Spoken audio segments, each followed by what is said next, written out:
Great news. सर्व इन्व्हेस्टरसाठी सेबीने आणलंय PMS पेक्षाही एक बेटर आणि अफोर्डेबल कॅटेगरी.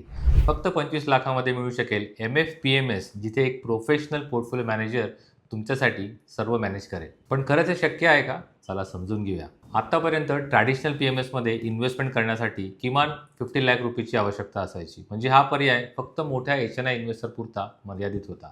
पण या नव्या MFPMS कॅटेगरीनुसार ही मिनिमम इन्व्हेस्टमेंट लिमिट थेट 25 लाखापर्यंत कमी होऊ शकते. MFPMS मध्ये एक रजिस्टर्ड पोर्टफोलिओ मॅनेजर फक्त म्युच्युअल फंड नाहीच तर ETF आणि स्पेशलाइज्ड इन्व्हेस्टमेंट फंड्स याचा वापर करून तुमच्यासाठी एक कस्टमाइज पोर्टफोलिओ तयार करेल. पण थांबा, ही कॅटेगरी अजून लॉन्च झालेली नाहीये. सध्या हा फक्त सेबीचा कन्सल्टेशन पेपर आहे.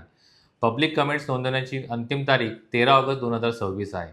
म्हणजेच ही योग्य वेळ आहे अप्रूव्ह होण्याआधीच याबद्दल समजून घेण्याची आणि जेणेकरून लॉन्च झाल्यावर तुम्ही आधीच तयार असाल. MFPMS बद्दल अजून जर सविस्तर माहिती जाणून घ्यायची असेल किंवा लॉन्च झाल्यावर सगळ्यात आधी जर कळायचं असं वाटत असेल, आत्ताच आम्हाला DM करा आणि आमची टीम तुमच्याशी लवकरच कॉन्टॅक्ट करेल. थँक्यू.